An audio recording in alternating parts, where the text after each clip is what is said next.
दोस्तों, आपका शरीर जो है ये 70 साल की उम्र के बाद बदलने की परमिशन नहीं मांगता, बस बदलना शुरू कर देता है। असल में ये सिलसिला काफी पहले से शुरू हो जाता है, 45 ईयर्स के बाद ही। और आपका शरीर आपसे नहीं पूछता कि वो बदले या ना बदले, वो बदलता जाता है।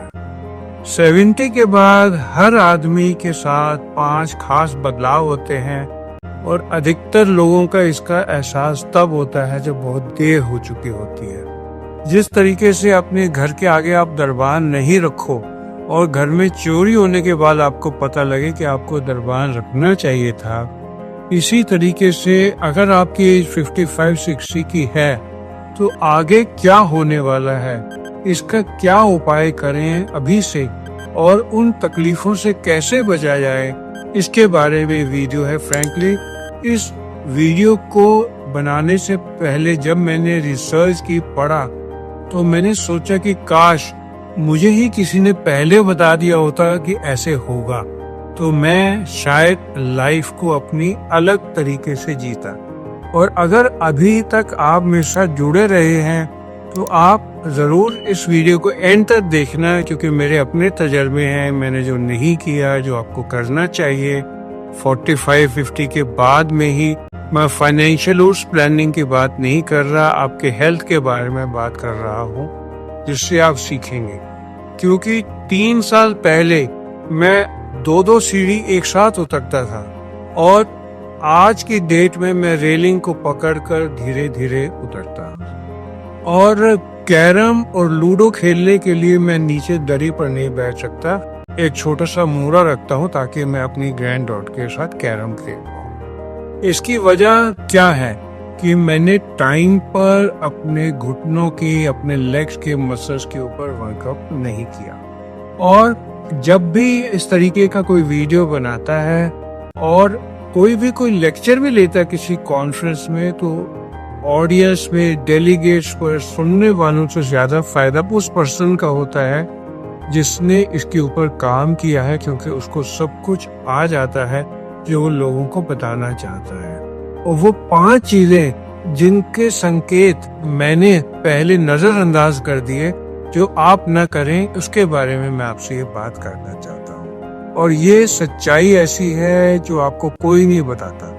आप सोचते हैं कि मैं एक्सरसाइज करता हूँ, मैं अच्छा खाना खाता हूँ, मैं बिल्कुल ठीक हूँ, मेरे को कोई प्रॉब्लम नहीं आएगी। मगर होता क्या है, जैसे जैसे आपकी उम्र बढ़ती है, आपका बैलेंसिंग सिस्टम बॉडी का वीक होने लगता है। ये अचानक नहीं होता, धीरे धीरे होता है, इससे आपको पता नहीं लगता। हमारे कान के अंदर 3 सेमी सर्कुलर पेनाइल्स होते हैं जिनके अंदर फ्लूइड होता है, जो दिमाग को डायरेक्ट करते या इंडिकेट करते हैं कि शरीर जो है वो किस दिशा में है। 70 साल के बाद क्या होता है, ये जो फ्लूइड है वो गाढ़ा होने लगता है, जो सेंसर है वो बूढ़े होने लगते हैं, कमजोर हो जाते हैं, और दिमाग को सिग्नल उस तरीके से नहीं मिलते थे जो उसे पहले मिलते थे। नतीजा क्या होता है, चक्कर आते हैं, स्टेबिलिटी कम हो जाती है। तो हर सुबह आप क्या करें, आफ्टर 60 एक पैर पर खड़े होकर जब आप बाथरूम में जाते हैं,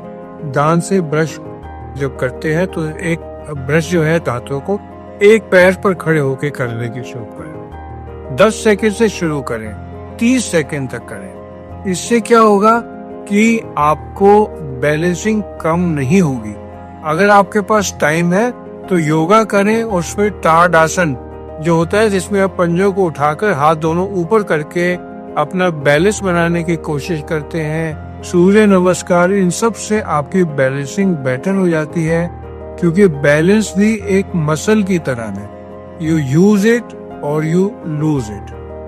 और दूसरा बदलाव क्या होता है बॉडी में, पहले तो मैंने बैलेंस का आपको बताया, दूसरा होता है कि रिएक्शन टाइम जो है वो चेंज हो जाता है। जैसे कोई चीज गिरती है तो आप एकदम अपना हाथ नीचे करके उसको पकड़ लेते हैं, लेकिन 70 साल की एज के बाद आप उसको गिरते हुए देखते हैं और आपका रिएक्शन बहुत स्लो हो जाता है, क्योंकि नर्वस सिस्टम आपका स्लो हो जाता है। दिमाग आपका देर से समझता है, मसल्स देर से रिएक्ट करते हैं, शायद इसीलिए जो आपके जो गाड़ी की जो ये देते हैं लाइसेंस, वो शुरू में 20 साल तक देते हैं, बाद में 10 साल देते हैं, और आफ्टर 60 वो 5 साल का देना शुरू कर देते हैं, क्योंकि ड्राइविंग में भी रिएक्शन बहुत जरूरी हो जाता है। तो उसमें अब करें क्या, फोन पर रिएक्शन गेम खेलें, दीवार पर गेंद को फेंके और बाद में उसको पकड़े।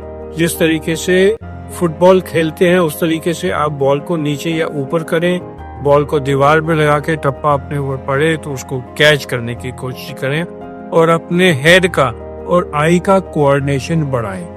ये छोटा सा सुधार है लेकिन आपके लिए एक बहुत बड़ी सिक्योरिटी देगा।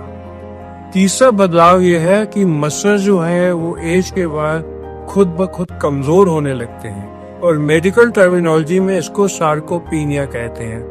आपने एल्डरली पीपल में देखा होगा कि उनके बाजू का ये मांस लटकने लगता है, फैट, क्योंकि मसल एज के साथ कुछ परसेंटेज एवरी ईयर कम होता जाता है। तो इस सार्कोपीनिया को आप रिवर्स तो कर नहीं सकते, लेकिन कई लोग तो कहते हैं कर भी सकते हैं, लेकिन आप इसको स्लो डाउन कर सकते हैं सार्कोपीनिया की प्रोसेस को।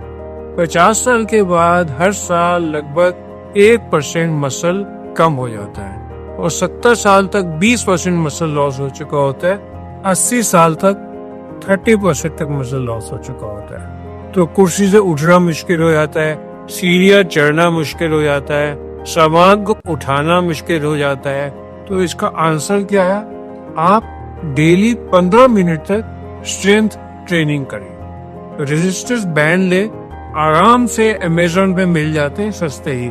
हल्के वेट ले, कोई आपने वेट लिफ्टर तो बनना नहीं, 1 किलो का, 2 किलो का, इवन आधा किलो का, और बॉडी एक्सरसाइजेस करें, अकेले करें, शीशे के सामने करें, और अपने को फ्लेक्शन एक्सरसाइजेस करें वेट्स को लेकर। उससे आपका सार्कोपीनिया जो है वो स्लो डाउन हो जाएगा। जो मसल्स होते हैं वो किसी भी एज में मजबूत हो सकते हैं, इसलिए अगर आप चाहे 70 साल के हो तो भी आपको वेट ट्रेनिंग करनी जरूरी है। फिर जो चौथा बदलाव होता है बड़ा इम्पोर्टेंट, वो होता है आपकी हड्डियां जो है वो कमजोर हो जाती हैं। मैं तो बोलूंगा कि जैसे थर्मोकोल होता है ना, उस तरीके की हो जाती है, साइज सेम रहता है लेकिन फोकी हो जाती है, ताकत नहीं लगती। बुक्स में दिया गया कि चाक जैसी हो जाती है, इसको हम ऑस्टियोपोरोसिस कहते हैं। और ये जो फिगर्स है ना, ये बड़ी हैरान करने वाली है कि 50 प्लस की एज में हर सेकंड फीमेल की हड्डी इतनी कमजोर होती है कि वो टूट सकती है, और मेन में हर 4th पर्सन की हड्डी टूट सकती है। और अगर कोई हिप फ्रैक्चर होता है तो 40% लोग फिर से इंडिपेंडेंटली चल नहीं पाते। 20% लोग को 1 साल के अंदर दुनिया को छोड़ देते हैं। तो इसका बदलाव कैसे करेंगे, इसका बचाव कैसे करेंगे? आप वेट बेरिंग एक्सरसाइज करेंगे, हल्की जॉगिंग करेंगे, जंपिंग करेंगे, कैल्शियम लेंगे, विटामिन डी लेंगे, और अपनी हड्डियों को स्ट्रेस देंगे जिससे कि वो मजबूत रहेंगी। एक बात मैं जरूर इसमें ऐड करना चाहूंगा कि मेडिसिन जो हम लोग खा रहे होते हैं कई बार वो हमारी हड्डियों को कमजोर कर लेती हैं। जैसे कि SGLT2 इनहिबिटर्स आते हैं जो डायबिटीज में आजकल बड़ी कॉमनली यूज होते हैं, क्योंकि वो सस्ते भी हो गए हैं। जो एक्स्ट्रा शुगर को यूरिन में निकालते हैं वो हमारी हड्डियों को थोड़ा कमजोर कर सकते हैं। इसलिए अगर आप डायबिटिक हैं तो मसल्स को देना और स्ट्रेंथ देना हड्डियों को, मसल्स को इन एक्सरसाइज करने से करके बहुत जरूरी हो जाता है। जो 5th चेंज आता है वो होता है कि हमारी प्रोप्रियोसेप्शन खत्म होने लगती है। प्रोप्रियोसेप्शन ये क्या होती है? ये आपके शरीर की वो कैपेबिलिटी है जो बिना देखे भी जानते हैं कि आपका हाथ कहाँ है या पैर कहाँ है। जैसे आप आंख बंद करिए, अपनी उंगली को ले जाकर नाक की तरफ टच करिए, टिप की तरफ, आप उसको कर पाएंगे क्योंकि आपकी प्रोप्रियोसेप्शन है। वो कहते हैं कि आपकी आंख बंद करने पर भी आप अपनी दोनों उंगलियों को ये कांटेक्ट में ला सकते हैं, दोनों हाथ की उंगलियों को इस तरीके से जोड़ सकते हैं। तो ये वाली पावर है, इसको प्रोप्रियोसेप्शन कहते हैं। लेकिन एज के साथ ये भी कम होती जाती है। इसका इफेक्ट कहाँ आता है? जब आप सीढ़ी उतर रहे होते हैं तो कई बार आपको समझ ही नहीं आती, शरीर की पोजीशन गलत समझ आती है दिमाग को, आप पैर पूरा नहीं उठाते, ठोकर लग सकती है, आप एक सीढ़ी से दूसरी सीढ़ी की तरफ चढ़ते हैं तो आपके अगर डिसीजन में आधा सेंटीमीटर भी गलत हो जाएगा तो आपका बैलेंस बिगड़ के ठुड्डा लगकर आप गिर सकते हैं। हड्डी पहले ही कमजोर होगी तो फ्रैक्चर हो सकता है। इसलिए सीढ़ी उतरते हुए आप हमेशा रेलिंग पकड़ के उतरिए अगर आपकी एज 70 साल से ऊपर है। एक पैर पर खड़े होने की कोशिश करिए, पंजे से एड़ी तक एक सीधी लाइन पर चलिए और आंखें बंद करके किसी भी चीज को छूने की कोशिश करें। एक अंदाजा लगा के वो कितने दूर है अपने बॉडी के किसी पार्ट को आंख बंद करके सिर्फ 5 मिनट रोज करेंगे तो आपके गिरने का खतरा कम हो जाएगा। ये वाली चीजें मैं बताना चाहता था। और एक पॉइंट और मैं बताना चाहूंगा कि जब आप गिरते हैं तो आपका रिएक्शन टाइम बचने का जो होता है वो हाफ हो जाता है। कारण ये होता है कि जो आपके नर्व्स की ऊपरी लाइनिंग है जिसको माइलिन कहते हैं उसको वो कमजोर हो जाती है। तो इसकी ट्रेनिंग में आप कैश ड्रिल कर सकते हैं, वीडियो गेम खेल सकते हैं, ब्रेन के रिएक्शन के एप्स को यूज कर सकते हैं और जिससे दिमाग आपका फिर तेज होना सीख सकता है। वो जो लोग इवनिंग में बैठकर ताश खेलते हैं पार्क के अंदर या जो ब्रिज खेलते हैं ताश में या जो चेस खेलते हैं और या जो पजल्स करते हैं अपने स्पेलिंग की स्क्रैबल खेलते हैं, वो सब अपने दिमाग की एक्सरसाइज कर रहे हैं जो उन सबको फायदा देता है। एक और चीज है जो गिरने के डरने की पॉसिबिलिटी बढ़ाता है वो है आपका कॉर्टेक्स कम होना। एक डायलॉग है ना शोले में, जो डर गया वो मर गया। डर आपको सावधान नहीं बनाता, डर आपको एक रिजिड इंसान बना देता है। रिजिड मूवमेंट होती है तो आप ज्यादा गिरते हैं। जो लोग गिरने से ज्यादा डरते हैं उनके गिरने की पॉसिबिलिटी 3 गुना ज्यादा रिसर्च में पाई गई है। अगर आप एक्सरसाइज करेंगे तो आपका डर नहीं रहेगा, आपके गिरने का चांस नहीं रहेगा, आपका सेल्फ कॉन्फिडेंस बढ़ जाएगा, आपकी चाल बेटर हो जाएगी। और कोशिश करें कि आप एक हार्ड सरफेस पर चले और आप अपने हेल्थ पर, अपने शरीर पर भरोसा रखें तो आपका शरीर बेहतर काम करने लगेगा। और पूरी सच्चाई में अगर एक साथ बताऊंगा तो गिरने के 7 बड़े कारण होते हैं। मसल लॉस, खराब बैलेंस, दवाइयों से चक्कर आते हैं, हड्डियां कमजोर होती हैं, शरीर की पोजीशन का अंदाजा गलत होता है, रिएक्शन स्लो हो जाता है और इन सब से आपको डर पैदा हो जाता है और डर से भी आप गिरते हैं। लेकिन हर समस्या का समाधान है और आप आज से शुरू करें। आप इस वीडियो को देखकर 3 एक्सरसाइजेज चुन लें और रोज करें। आप देखेंगे आपको 1 महीने में फर्क महसूस होगा और 3 महीने में आप नोटिस करेंगे कि आपके फैमिली मेंबर कह रहे हैं कि आप तेज लगने चलने लगे हैं और 6 महीने में आप खुद हैरान हो जाएंगे। हर साल हजारों एल्डरली पीपल अबव 60 गिरने से मर जाते हैं। आप स्टैटिस्टिक्स मत बनो, आप एग्जाम्पल बनो कि आप ठीक रहोगे।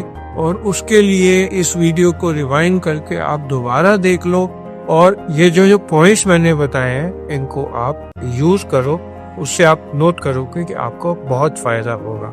आप मेरे इस वीडियो को हर पर्सन जो 50 ईयर्स प्लस है, अपने दोस्त है, उसके साथ शेयर कर दीजिए। अगर आप यंगर एज ग्रुप के हैं तो अपने पेरेंट्स को भेज दीजिए, अपने अंकल्स को भेज दीजिए।